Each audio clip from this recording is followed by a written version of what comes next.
2025 भर्तियों का वर्ष आज ही सुनिश्चित करें अपना सिलेक्शन और डाउनलोड करें तैयारी कर लो ऐप।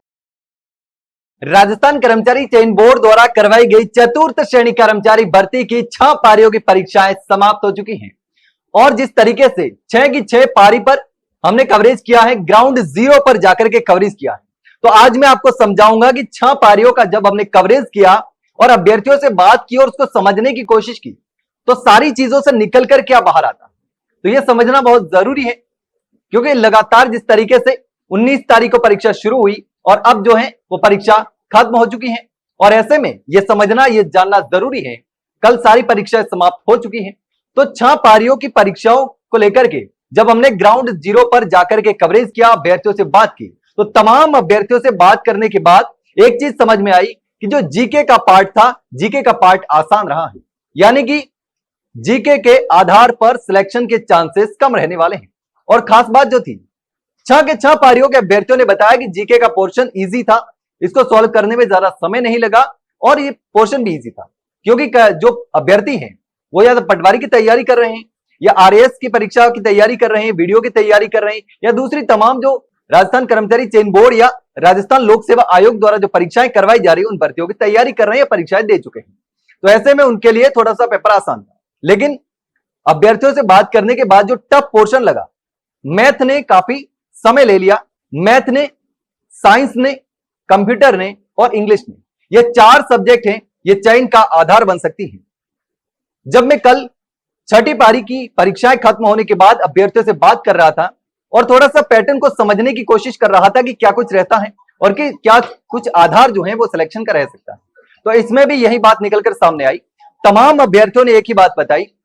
कि मैथ का पोर्शन थोड़ा सा टफ था, टाइम टेकिंग था, इसलिए जिसकी मैथ अच्छी हुई है उसके सिलेक्शन होने के चांसेस सबसे ज्यादा रहते। इसके बाद में इंग्लिश भी लेवल का था,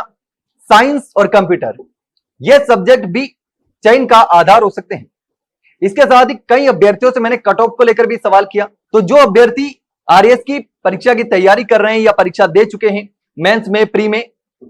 बैठ चुके हैं, तो उन अभ्यर्थियों से भी मैंने बात की, तब जाकर के समझ में आया कि इसकी कट ऑफ जो है वो थोड़ी हाई रहने वाली है क्योंकि जीके का पोर्शन इजी रहने से और पेपर थोड़ा सा आसान रहने की वजह से कट ऑफ हाई जाने की संभावना है। कई अभ्यर्थियों ने बताया कि कट ऑफ जो है वो 80 से 90 और 90 से 100 के बीच में रहने वाली है, यानी कि 100 के आसपास कट ऑफ का आंकड़ा जो है वो रह सकता है, इस बात की संभावना है। अब देखने वाली बात होगी कि आखिर रहता क्या है, क्योंकि रिजल्ट आने में थोड़ा सा समय लग सकता है। अब 25 लाख अभ्यर्थी इस परीक्षा में बैठने वाले थे, 85% जो है उससे ज्यादा इसमें उपस्थिति रही है, यानी 85% से ज्यादा अभ्यर्थियों ने परीक्षा दी है। तो ऐसे में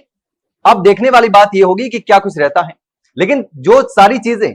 हमने 3 दिन तक 6 पारियों में लगातार अभ्यर्थियों से बात करके समझा है, जाना है, उस बात को मैं आपके सामने रख रहा हूं और बता रहा हूं कि किस तरीके का जो एग्जाम का पैटर्न रहा है, किस तरीके के सवाल रहे हैं, क्योंकि सवालों को लेकर हम डिस्कस नहीं कर सकते थे। ऐसे में हमने तमाम अभ्यर्थियों से सिंपल बात करी थी, लेकिन अब सीधी और सिंपल बात यह है कि जीके का पोर्शन 5 की 5 पारी में आसान रहा है, जैसा कि तमाम अभ्यर्थियों ने बताया है। मैथ ने थोड़ा परेशान किया है, साइंस ने, इंग्लिश ने और कंप्यूटर ने, ये तमाम सब्जेक्ट हैं जो चयन का आधार रह सकती है। लेकिन आपको क्या लगता है, आपने परीक्षा दी है, अगर चतुर्थ श्रेणी कर्मचारी भर्ती के अभ्यर्थी हैं, परीक्षा दे चुके हैं, तो आपको क्या लगता है कितनी कट ऑफ जा सकती है,